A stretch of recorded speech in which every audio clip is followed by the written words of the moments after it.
What does it mean to be an intentional leader?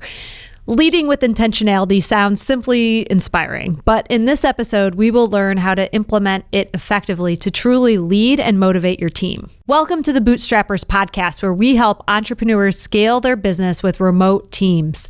I'm your host, Gwenn Aspen, here with my co-host and spouse, Jeremy Aspen, and together at Anaquim, we have helped hundreds of companies grow their business through remote professionals. Our guest is Finnian Kelly, an internationally renowned speaker and a seasoned leadership coach behind business, finance, nonprofit, military, and spiritual leaders across the globe. And today he reveals the techniques for you to live each day with intent.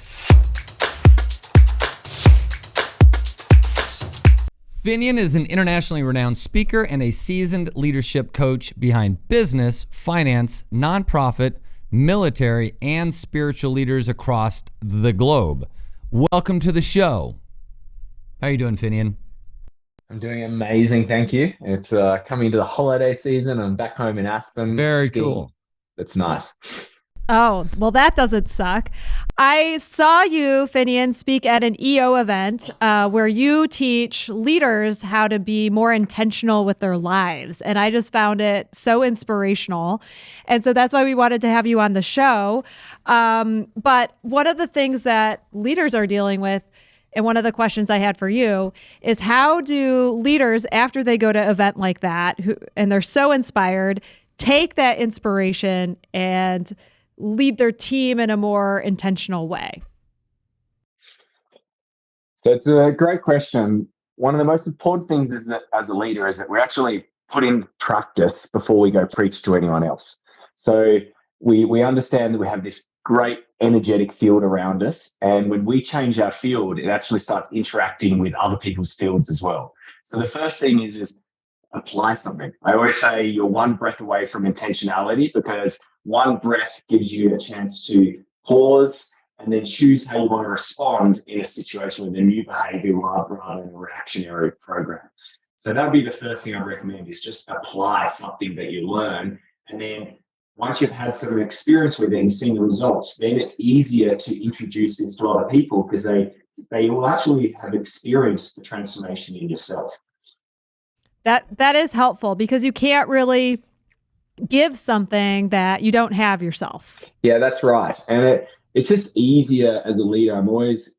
I think in any opportunity when you can come from a humble place and actually share, you know what, I identified that this was a weakness of mine or something I was struggling. I heard this, I've applied it, and this is what I've learned from it. And perhaps you've even seen the positive effects as well. Maybe, and then actually ask them, maybe this is something you'd like to try as well. It becomes a lot simpler to introduce, and then it's a collective growth environment, rather than what often happens in a leadership situations of we're pushing things down and it comes across as that we're the know-it-all and everyone else is less than us. But really, we're all growing together. Well, I think maybe we should back up and just talk a little bit about what your message is to leaders, so that way we can see how they might apply it to their teams. Beautiful. So in the simplest forms, I define intentionality as deciding how you want to feel and then taking deliberate action towards making that a reality. So it's a very feelings-based model plus the action as well. So we think of there's a system called EOS, Entrepreneurial Operating System, and they start with a vision and then they work out like, all right, what's the strategy to make that happen? Intentionality is very similar. The big difference is that we focus on the feelings. What do we want to experience as a company? And then how do we actually make that happen? Rather than what often happens is we get focused on, I don't know, we want to scale to this size company. We want to be the leading person in the industry. And that could be one way, but really what we're trying to do is we want to feel something. And then how do we as a group all work together collectively to create that feeling environment for us? Because effectively in a company, we have a group of individuals that make up the collective. So when we change the individual, we also change the collective as well. So really being aware of what's happening in our belief loops. I talk about these negative belief loops. What are these negative belief loops that are in us individually? And then what are our negative belief loops as a collective, which are holding us back from really succeeding, feeling fulfilled, and having our greatest impact on the world? So what are some examples of feelings that, because this is so new to a lot of the businesses that we work with. We work with a lot of people in property management, which I don't know. Feelings are a little bit maybe harder for us to deal with in terms of leading a team. So, yeah, even just hearing the word, it kind of sounds a little foo-foo. Because in business, the theory is, or at least what we're brought up with, is that we're supposed to be data-driven or some variety of science inspiring us to take our next steps.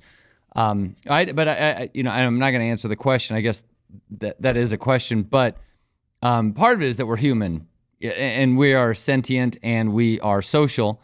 And if we're going to actually be able to enjoy our lives, we better embrace that part of it also. To be a robotic being is not to be a being. Well, it's fake. It's fake. It looks douchey too. I'm perfect, whatever. So the question. So the question is, can you give us an example of a feeling an organization would choose to feel, and then how that ends up trickling down to the operation, if you will? So I literally just got off a coaching call with one of my clients all about this. We were talking about they're preparing for their annual strategic meeting, and they're talking about what's their theme. And we were going, well, the theme ultimately needs to be the first thing that's set rather than the last thing, the afterthought, because the theme then it trickles down on everything. If we want to feel a particular way, then it determines the decision. So we were talking about things like unlimited, what's possible, these type of themes, and they were feeling like free or impactful. And then we went, okay, if we wanted that as say, for example, we wanted to be impactful as our overall feeling, then what do we need to do within our company to feel impactful? It might be, well, we need to be improving our product delivery. So we're having more impact for our clients. It might be we want to set up an impact arm in our business. We might want to have more impact on the employees' lives as well. So you can see how it starts driving the actual strategic priorities when you get the connected to that feeling. And I'm really glad you brought up about the people go, feelings, I'm not sure about that, business should just be data. The whole story, when people say, I'm just a logical being, I'm like, you're not. There isn't a single logical human on earth. We are emotional beings first. When people say, oh, no, I'm an analytical person, no, you're not, because you actually have coded negative belief loops in there, which are determining some of your decisions, your logic as well. And they're all created through an emotional experience at some point in your life. And people try to challenge me, I'm one of the most technically sound people. I have a master's degree, a physics degree. I was a finance expert. I have all the left side analytical things. And I realized it was an actual flaw thinking that I was a logical being. I had to get in touch with this emotional side, because it really is determining our decisions, because the subconscious determines 95% of our decisions each day, and the subconscious is built on feelings. So it doesn't matter what consciously you want. Yeah. Have something working against you. Yeah, I do. Whenever you hear somebody talk about that, I'm a very logical person, you're like, okay, well, except, that you're a human and you are an emotional being. And the only real reason you deploy reason is to help discover reasons for you to believe your already perceived emotional responses. The reason is used as a support mechanism for the reason you feel one way. It lawyers on behalf of the feeling. It lawyers on behalf of your already existing feelings. Now, the only way we have around that is the scientific method, right? Mm-hmm. Yeah, I think it's a fascinating topic. I just love it. And what's interesting is, and there's something called cognitive dissonance, which is a situation where you actually will find evidence to support your beliefs. So this whole logical person, they're just looking for data, and you can twist data any way you want to support your beliefs. That's how literally the political system runs in America right now. So when you say you're logical and you Right. trust data, how can you trust it? Because we actually have a blind spot in that area.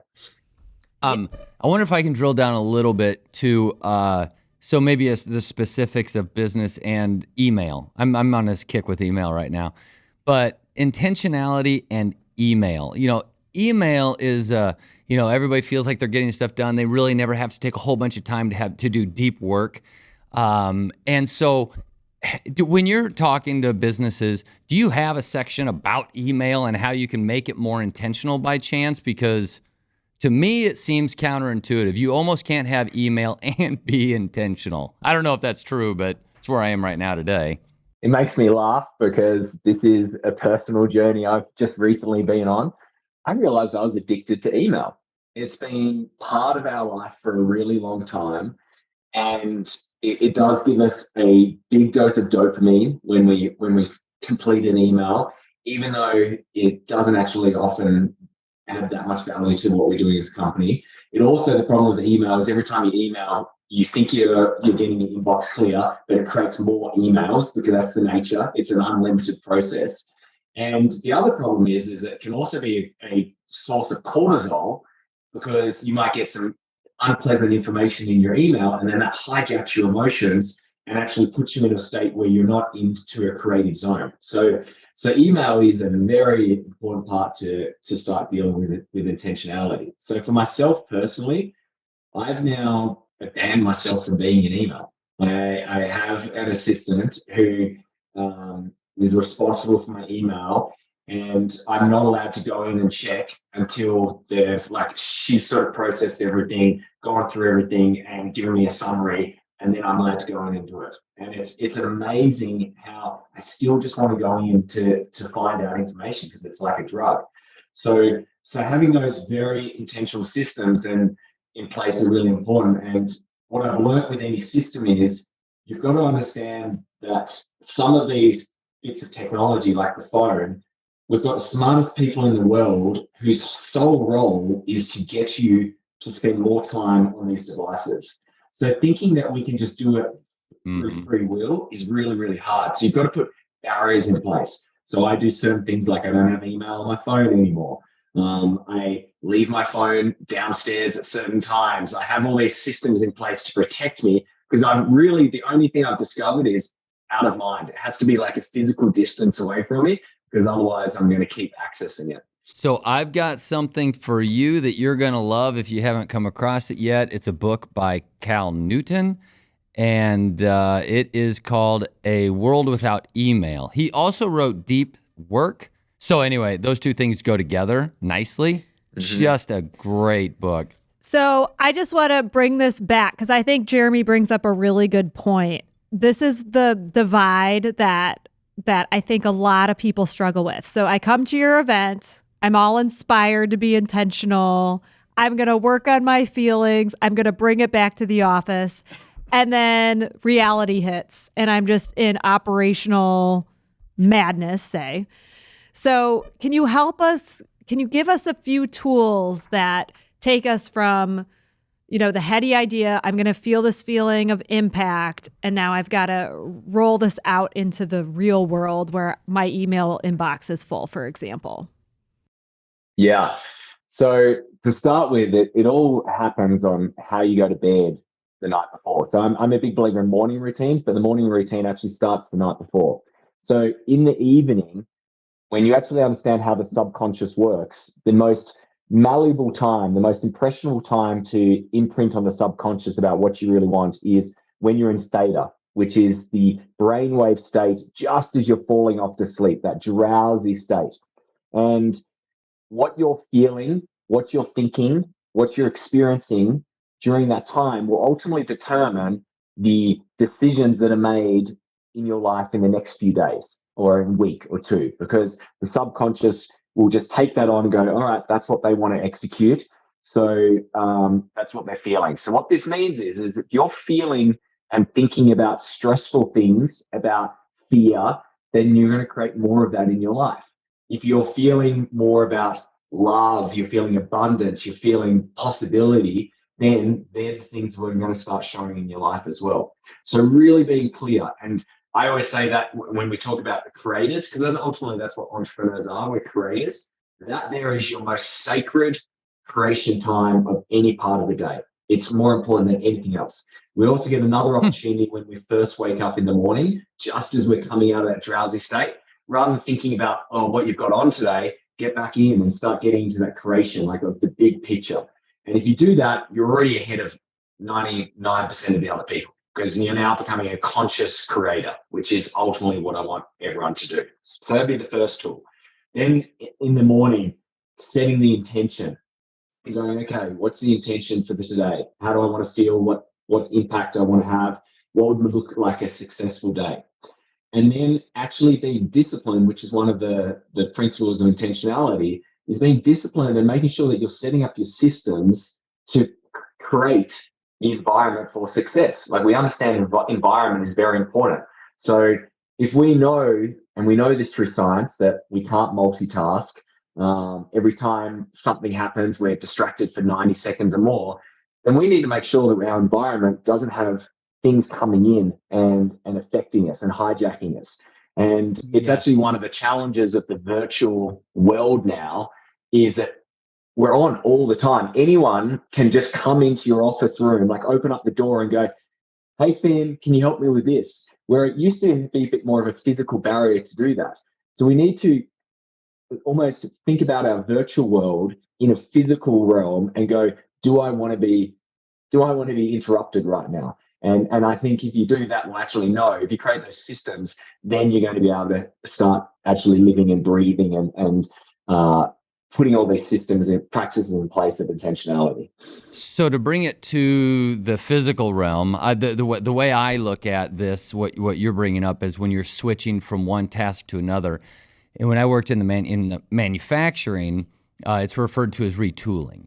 Right, so it might be an automotive plant that does it once a year, or it might just be a small little sprockets manufacturing company, but whatever it is that when you have to change your product, you change your line out to be able to create a new product.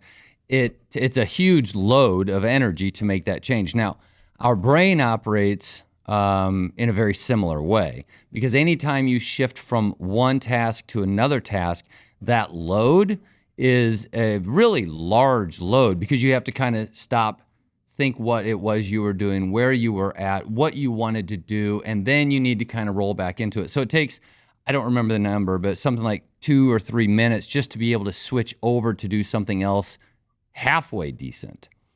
So that's just how I always think of the cognitive realm and try and put it into the real world. The manufacturing seems to do it for me, and why I try to reduce the number of tasks so I can be intentional with each one. Not have to switch back and forth all the time. Is that good practice? I should ask you that, or is that stupid? I think it's great good, practice. I'm sure. It's great practice. So a principle of intentionality is leverage energy instead of time. And this really applies this. So often we think that all time is equal, and it's not. 1 minute in one part of the day is not equal to another minute of the day. So really being aware of what is your energy right now, and how is your energy impacting other people as well. Because there's certain times where you have greater energy, and that's when you need to be doing your creative work. It also might be where if you're having like team meetings, if you're not in a great energetic state, I give permission for the leader to say, cancel the meeting, because you're going to do more damage than you think about, well, the cost of rescheduling or missing out on this meeting. It's going to be overwhelmed by your energetic experience, because you affect everyone else in the company, and then it has a flow-on effect, and it can have like a rippling effect where it can last for a few days just because you were having a bad moment for an hour. And if you just let it go for a period of time, maybe then you could have had the meeting and had a lot of impact. So too often we allow our calendars to control us. Calendars are there to really create freedom, but we need to be mindful of like, all right, just because we have that standing meeting, how are we showing up? Are we going to be able to create the impact that we want? Okay, so you're saying there are a few things here. So leaders need to be really clear and really intentional about their attitude with the team, because it affects everything else that happens afterwards. And what I'm hearing you say is maybe most leaders aren't as intentional with that state. So it seems like that's like a number one priority to you. Is that true? It's huge. We've got to think about a company. We have an energy source. It's almost like a battery for a car.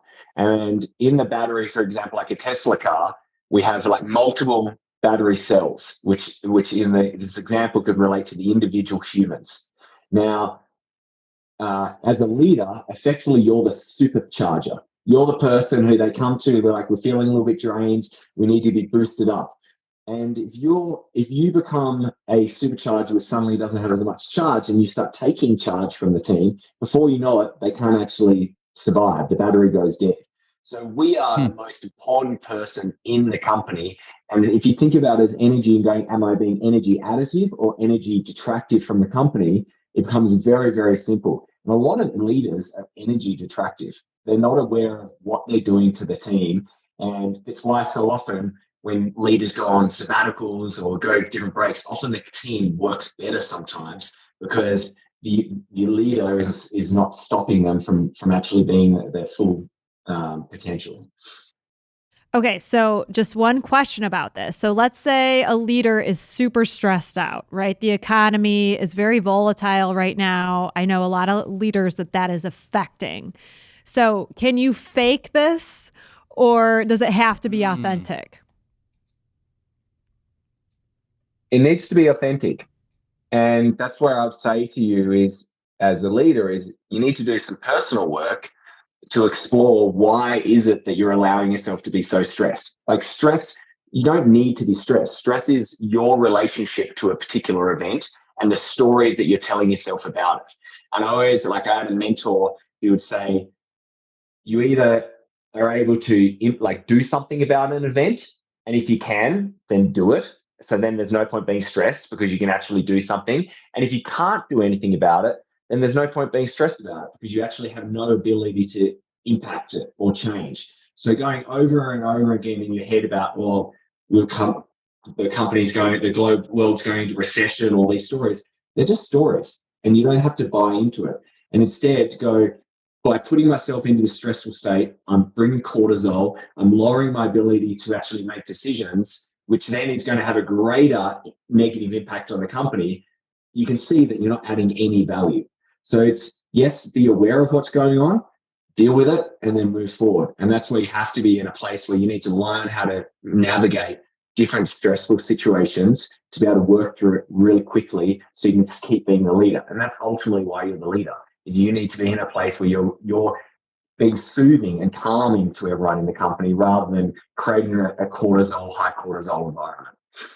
Got it. Okay. That's really helpful. So now as we lead through intentionality, okay, so let's say I'm a leader, I'm really working on myself on being intentional, having good attitude and energy when I meet with my team, but I'm meeting with a super operational team. So let's say the team's whole job is call center and they're solving customer service problems within 3 minutes, and that's the job. So how do I relay this super positive intentionality to a team that is really KPI driven and has to get results and dealing maybe with high stress items on the regular, where maybe the fear would be as a leader that my woo-woo intentionality talk is falling on deaf ears because the job is so hard? So I would just ask them, how do they feel when they allow things to build up in the situation? So when they've had a hard day, how does it feel? Where is it in their body? And they'll all be able to give that answer. They're like, oh, I feel tight in my shoulders. I'm closed off. I notice myself shutting down with my family when I get home. So you ask them, do you want to keep feeling like that? Or if there was a way that you didn't feel that way, would you be open to that methodology? And then actually giving them some really simple tools, like learning how to breathe properly, learning how to deal with a situation, take a moment, release it, and then move forward, and then actually apply it. I always just say everything in intentionality is behavior based. So you can just try it on. It's not a concept. You'll know very quickly whether it's working for you or not. And instantly people start getting positive feedback in their experience. And they're like, oh, this stuff actually works. So that would be my first approach, is just like give them some tangible things to practice, and then see how much better their life is. And it's amazing, just a simple breath. You taught everyone between every call to take 3 nice deep breaths before you get on the next call. Their life would dramatically change in one of those high stress environments. And I've seen that. I've done it in actual companies. I've taught them basic techniques, and suddenly they're like, wow, this actually works. Everything we need is inside of us. We just don't know how to activate it a lot of time. I think that reminds me of a really funny line that Chevy Chase did. He said, I'm in a bad mood, and I'd like to stay that way for a while. Because sometimes I think that's the most honest answer. I'm in this space right now. It's just where I'm going to stay. But I think the point is that a lot of people, I just realized that I had a limited belief system. Like even when I said that last thing about the call center, like the call center is going to be hard. There's no way around it. You're going to be taking these 3-minute calls or calls within 3 minutes. The standards are high, just all this negative energy towards some job that's really hard. And, how are you going to help people without them getting burned out? Well, the way that you just spoke, Finnian, why do I keep calling you Phineas? Finnian, is that I have a negative loop with that, like just accepting the difficulty of it. And it doesn't have to be that way. And then when leaders acknowledge that, hey, we have these negative perceptions about a specific job, but it doesn't have to be that way. You could do this joyfully. Here are a few steps to do it. Let's get feedback on if it worked or it didn't work and why, and have a meeting on how to make the job more enjoyable, less stressful, less burnout, that we can impact the lives of our employees who are super important to the business working. We can make them like their jobs better, and we can bring a more positivity to work in general. So really, a lot of it are these negative loops we have about certain positions that hold us back. Great self-awareness. You're so right. Everything comes down to negative belief loops. You have these programs which are determining your experience in the everyday life. And what's interesting is that what's a belief? It's just a belief. It's a story. And you can interpret it any way you want. Someone else in another situation who has a call center, they don't believe it's hard work. They believe that wow, what an opportunity. We're on the front line. We're impacting our people. We get to bring joy to people's lives. And they come away and they're feeling incredibly invigorated, empowered, impactful, and proud of what they do.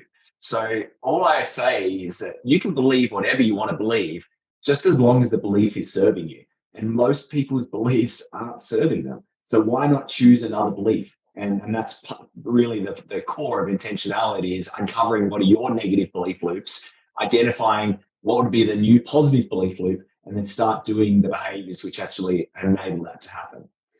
Wow. Really impactful. Yeah, we're going to have you on again sometime. This is so good. I love this, Finnian. I really think that this work can change the way people in hard industries. So, right, we work with a lot of people who the work is really hard. Our industry, historically, we work with people in all industries, but is property management, where, there's a perception that someone's always mad. It's either the owner or the tenant or the employee or, somebody's upset. And so it's just really high burnout, but we do have control over how we view everything. And if we're really aware of our negativity, we can turn it around. And that's kind of the message I'm getting from you. It is. And if we start having those views of our customers and people, they start actually fulfilling your manifestation effectively. Like it literally, everything is your reality. So people just start playing the role in your reality. So if you think everyone's going to be negative, then you're going to start attracting more negative people. Instead, when you see someone, you might go, all right, I'm going to change my view. When someone's actually expressing like they're unhappy, rather than thinking that you've done something wrong, you go, whoa, this is a moment to surprise and delight them, or to help them get out of that really stressful place. Yes. and put them in a pleasurable place. Like suddenly then you almost relish the negativity because you get to be this gift to them each day, just making them feel a little bit brighter. And I always think about that with my Trader Joe's shopping experience. How much of a different experience is it when you shop at Trader Joe's at the checkout than the other supermarkets? Like, they're there to bring a little joy to your day, and you remember it. And even when sometimes I know myself, sometimes I've been a little bit cold to them, and by the end, I'm feeling better and I'm speaking more nice to them. And then that has a ripple effect on other people in my life the rest of the day as well. So never underestimate just how you can change someone's life and other people's around them just by a short few positive experiences with that person. Well, I love that. Great. That's great stuff. Finnian Kelly. Now I have another reason to go to Colorado. Good. This was so helpful. And we're going to have a link on the podcast notes on where people can find you. You do retreats for businesses, correct? I do. We do retreats. I do founder and CEO coaching as well. And and I do sort of strategic corporate alignment, which is awesome. Awesome. And you do a lot of things with YPO and EO as well, correct? I do. I love those organizations and speak to their chapters and do a lot of forum work as well, which is absolutely amazing because they're leaders who are committed and growing. And as a leader, it's very a lonely place. So organizations like YPO and EO, you get to be around incredible other leaders. You realize you're not alone and you get to learn from them. So anyone out there, I just couldn't recommend those organizations. They're just the best. I'll bring you up to my forum. Yeah, amazing show. Thank you so much. And I'm sure with this message, you're really impacting a lot of workers and a lot of businesses. So I think we got to know you so well that I can start to call you Phineas. Thanks a whole bunch for coming on. Thank you. I appreciate it. Thank you.